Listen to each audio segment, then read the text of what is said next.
Hi, this is Patty Jackson. On this edition of Patty TV, we're discussing the flash mobs. You've seen it all in the newspapers. We've seen it in the news. Is Center City safe to go into? Jordan Harris is the executive director of the Office of the Youth Commission. We've done things with you. We've had discussions before. We can tell there's a serious crackdown coming, and they're not going to take this lightly, in particular with the events that happened this past weekend. What can we as parents do? Because parents play an important role in this. We can't act like, oh no, my child would never do that, because your child could get caught up in something dumb. Jordan, I'd like to talk to you from a parent perspective. What can we as parents do to instill in our children so that they don't get caught up in this? I think the first thing is that we have to remember that these are our children. When these things hit the media and when they're being reported, I've seen such things as calling them monsters, savages. We seem to think that these young people come from another place. And I think the first thing is to understand that they are our children. And it's a job for a parent to address their child.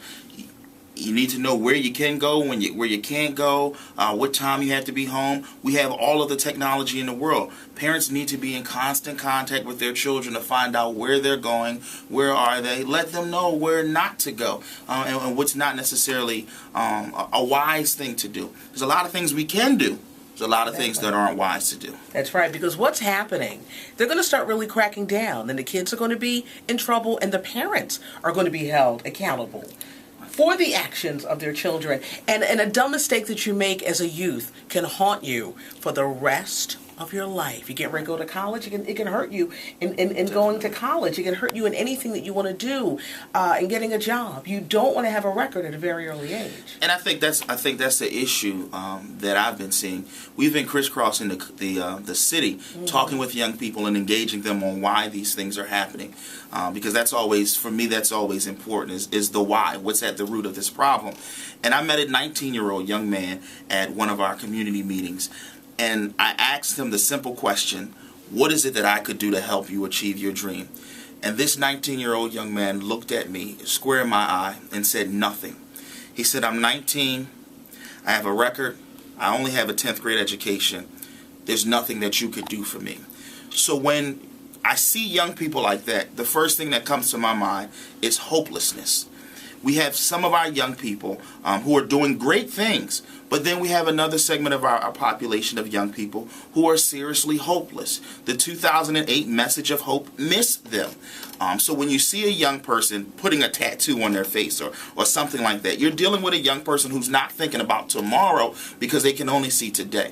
We have to expose our young people, and we have to inspire them to dream again, believe again, think about tomorrow, because those who have no tomorrow only live their life for today. And when they live their life for today, then you see the incidents that you saw in these flash mobs. And we as parents have to really get involved. If your kids think that you're getting on their nerves, so what?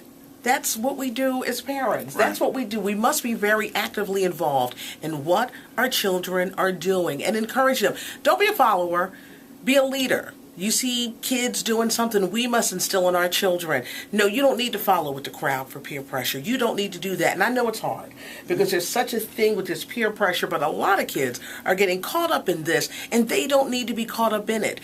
And the way they're going to start cracking down, Jordan, they're going to start holding parents accountable. They're really not playing with this. The incidents that happened over the weekend was kind of like a wake-up call, and people will start fighting back, and you don't want that. And that's my biggest fear. My biggest fear is a young person getting hurt, losing their life, maybe, because of these incidents. And that's why I think it's important. We have to be, parents have to get involved and understand what their children are doing. But as a community, we have to understand that even if it's not your son or your daughter, they're still our children. This is our community. We have to inspire them. When people have a tomorrow to look forward to, they live their today differently. Wow, very well put. Give us a website. You can reach us. Join the I Pledge Philly campaign. Go to facebook.com/I Pledge Philly and tell us what you're willing to do, what you're willing to pledge to do to make our city a safer city.